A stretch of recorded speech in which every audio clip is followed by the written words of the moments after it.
દિવાળી પહેલા અને હીરા ઉદ્યોગમાં ચાલી રહેલી મંદીના માહોલ વચ્ચે સુરતના રત્નકલાકારો માટે એક મોટા સમાચાર સામે આવ્યા છે।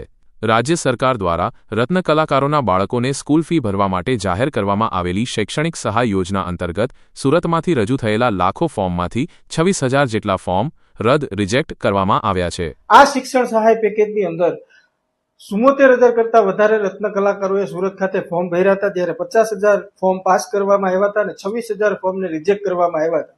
ત્યારે જે 26,000 ફોર્મ રિજેક્ટ કરવામાં આવ્યા હતા, એ જે રત્નકલાકારો જે છે એ ફોર્મ કેમ રિજેક્ટ? મોટી સંખ્યામાં ફોર્મ રિજેક્ટ થતા રત્નકલાકારો અને શ્રમિક પરિવારોમાં ભારે રોષ જોવા મળી રહ્યો છે, જેના પગલે હવે પારદર્શિતા લાવવા અને ફોર્મ રદ પાછળના વાસ્તવિક કારણો જાણવા માટે માત્ર 5 જ દિવસમાં 1,000થી વધુ આરટીઆઈ માહિતી અધિકાર અરજીઓ દાખલ કરવામાં આવી છે।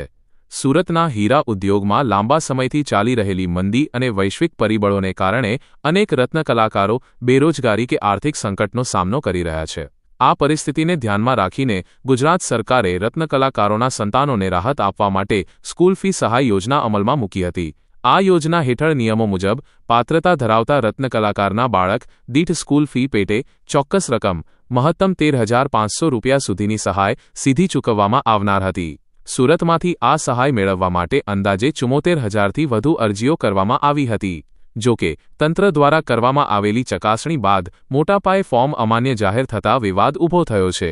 સૂત્રો અને અરજદારોના જણાવ્યા અનુસાર ફોર્મ રિજેક્ટ થવા પાછળ દસ્તાવેજોની અપૂરતી માહિતી, જેમ કે રત્નકલાકાર હોવાનું પ્રમાણપત્ર અથવા બોનાફાઇડ સર્ટિફિકેટમાં ક્ષતિઓ, બેંક વિગતો કે આધાર લિંકિંગની સમસ્યા, શાળા દ્વારા મોડેથી કે ખોટી વિગતો સાથે દરખાસ્ત જમા કરાવવી તેમજ પેટા નિયમોની અસ્પષ્ટતા જેવા કારણો જવાબદાર હોઈ શકે છે।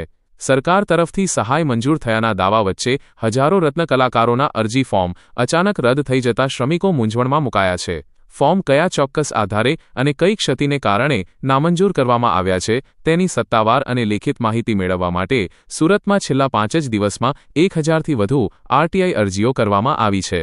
રત્નકલાકારો અને સ્થાનિક આગેવાનોનું કહેવું છે કે જો ખરેખર કોઈ ટેકનિકલ કે નાના કારણોસર ફોર્મ રદ થયા હોય તો સરકાર કે તંત્ર દ્વારા તેમાં સુધારો કરવાની તક આપવી જોઈએ, જેથી આર્થિક મુશ્કેલીમાં જીવતા રત્નકલાકારોના બાળકો શિક્ષણ સહાયથી વંચિત ન રહે। આ મુદ્દે આગામી દિવસોમાં શ્રમિક સંગઠનો દ્વારા તંત્ર સમક્ષ રજૂઆતો કરવામાં આવે તેવી પણ સંભાવના છે।